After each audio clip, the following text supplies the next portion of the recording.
Une fois le générateur de dialyse et l'osmoseur branchés dans la chambre du patient, il est nécessaire de réaliser quelques vérifications et tests avant d'initier une séance d'EER. Tout d'abord, si ce n'est pas déjà fait, je vérifie que le bac de sel de l'osmoseur est bien rempli.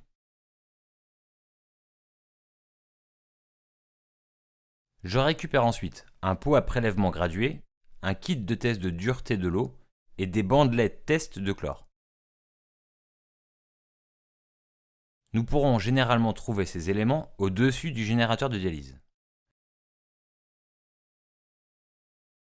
Afin d'effectuer ces tests, il est nécessaire de prélever une petite quantité d'eau filtrée par l'osmoseur à l'aide du tube de prélèvement gradué. Pour cela, je commence par allumer le générateur de dialyse.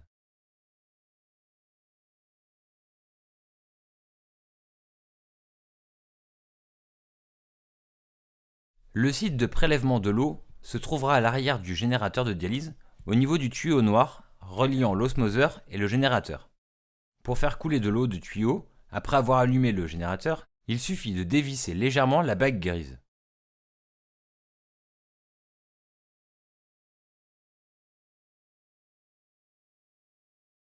Pensez à revisser la bague à la fin du prélèvement.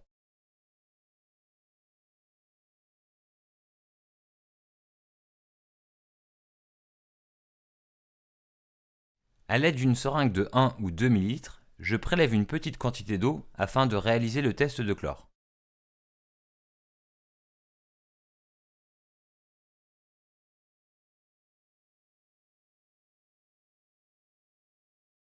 Je récupère une bandelette de test dans le pot. Puis je fais couler une goutte au niveau du site de test de la bandelette. Le test est réussi si le site reste blanc.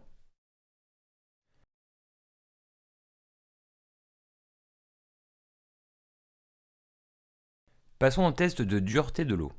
Le kit de test comprend une notice d'emploi imprimée à l'intérieur et 3 flacons.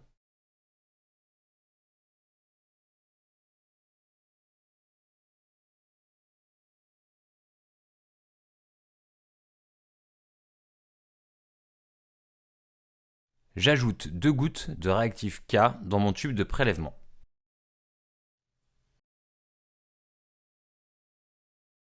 Puis je l'agite.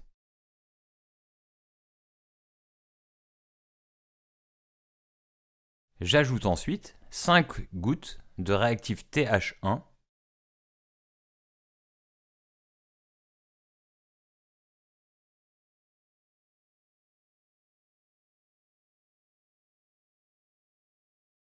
Puis je mélange. Si l'eau reste bleue, elle est douce.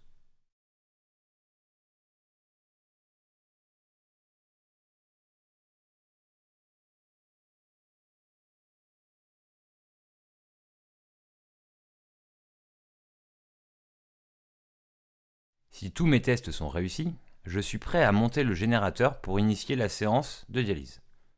Ne pas démarrer la séance si les tests ont échoué.